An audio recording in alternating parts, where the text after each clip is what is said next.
24/7 Sports live at the OT7 Finals here in Fort Lauderdale. I have Director of Scouting Andrew Ivins. I am Tom Lloyd, National Analyst at 24/7 Sports. Andrew, there's a ton of dudes out here, a bunch of guys we wanted to see, but all eyes were on five-star quarterback Jared Curtis, who's headed to play for the Georgia Bulldogs. I know you were excited to see him. What were some of your takeaways? Yeah, day one in the books, right, Tom?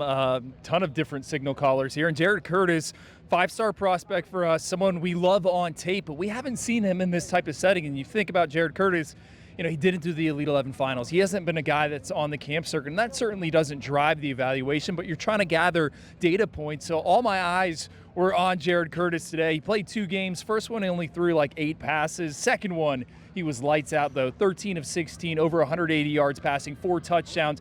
Kind of rallied his team. They needed a touchdown, and he had a 40-yard dime into the end zone. So we're looking for a player comp with Jared Curtis. Kind of reminds me a little bit of Dylan Raiola in terms of how he's built, how he throws the football. I think this is a guy that has a very bright future ahead of him, and it was an excellent performance kind of in the opening round of the tournament.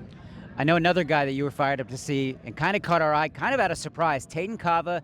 He's down to a couple schools. We'll get on that shortly. But tell me what you think about the kid who's formerly in Hawaii and now in Utah. Yeah, a big frame as well, right? Over 6'3", 225 pounds. A kid I haven't really had a chance to study all that much, but you come out here, you see him throwing for the Cold Hearts, and man, this guy can push it to the second, to the third level. Got a baseball background, had some baseball offers very early when he was in middle school. Hawaii, Oregon were in there, Arizona. They thought he was going to play baseball. Middle infielder, but like how he throws the football, right? Is everything a tight spiral? No, but he makes sound decisions. He wins with timing. And to me, as these quarterback dominoes continue to fall, right? Schools are looking for arms. Some schools want to take 2 quarterbacks. To me, he's a guy that I think recruiting fans need to get familiar with, and I think scouting departments around the country need to take another hard look at Cava. If you're trying to make a move on him, you might be a little late. He is down to a final 2. He's got BYU and Alabama. And look, it's interesting because BYU already has 2 quarterbacks. They have Ryder Lyons, 5-star, but he's likely a 2027 because of the mission. And then you got Keneal Sweetwind, who's a 2026, who might be a little on the fence about his decision. So the team I'm really keeping an eye on is Alabama. And I know they have Jet Tamale, and he just recently committed at the Elite 11. But I think that Alabama is very much open to taking 2 quarterbacks, and I give the Crimson Tide the edge. We talked quarterbacks. How about some pass catchers? Give me some receivers that grab your attention. Your guy, Larry Miles, right there in my backyard at Orlando Jones. I mean, this guy, he might have caught the most passes on the day, right there working in the slot. Difficult cover, exceptional separation at the top of his routes, how he's able to find creases in defense, beat man coverage, beat zone coverage. Really like what he was able to do. He wasn't the only one. Naeem Burrows, the Clemson commit, we saw him later on in the day with 2 nice touchdown receptions. Another guy, you know, first, second level, he can get open. And then the one that really, I think, kind of stole the show on day one, Blaze LaVista out of Illinois. This is a kid that I didn't know much about. Schools apparently don't know much about him. He took no official visits.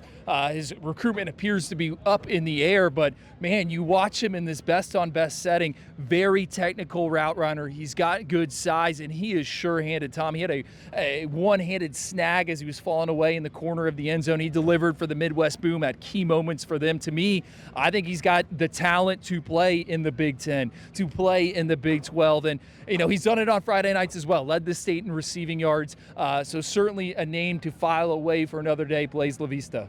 Yeah, pretty impressive performance as a junior. Goes back and forth with Talon Taylor, who ended up at Georgia. Really impressive group. You brought up Larry Miles. I think Nebraska is the team to beat right now as he gets closer to a final decision in early July. LaVista's also talking to Nebraska. He may have been one visit from landing that coveted offer. Wisconsin also in play. So I think one school is going to make a move there and land a very talented player out of the Midwest. Let's go on the other side of the ball. They weren't the only ones making the plays. Let's talk the defensive backs. Who stood out for you? Miami commit Jalen Waters out of the Sunshine State. This is a kid that was committed to Florida.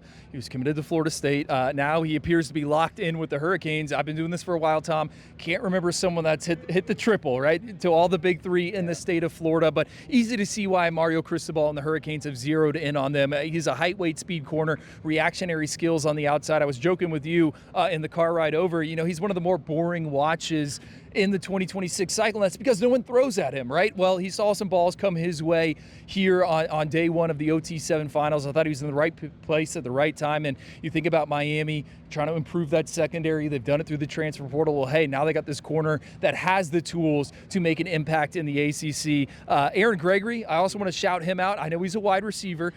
He played in the Navy All-American Bowl and caught passes. I've always thought this kid's a defensive back. Went 2 ways today, and he impressed on that side of the ball. And then the other guy I got to shout out, J.J. Dunningham, committed to Kansas, top 247 kid. We loved him in the Under Armour All-America game. He had a nice interception here. I think Kansas is getting a steal. A lot of people will see that logo inside the top 247, but he absolutely has the tools to be a difference maker wherever he ends up. Another guy that you didn't mention is Chase Calicut. Big news for today was he announced his commitment to Georgia. The top 247 cornerback was going back and forth between Texas and Georgia. There's some chatter that there was a silent commit to Texas. He ends up obviously picking the Bulldogs. Another Texas-Georgia battle with, I think, Miami in it as well. Top 247 defensive lineman James Johnson making a decision on Saturday. Georgia could stay hot on the trail. I think the Bulldogs are going to get that one done. So another guy we should talk about is Derek Cooper, walking around out here not getting much work.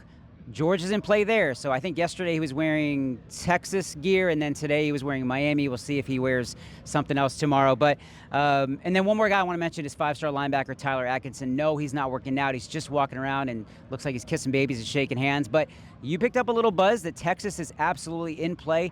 They've done a great job with him. But again, it's tough for me to see him picking a school outside of Georgia. I like the Bulldogs to get that one done. That wraps it up for day one here at the OT7 Finals. For Director of Scouting Andrew Ivins, I'm Tom Loy. As always, stay locked to 247sports.com.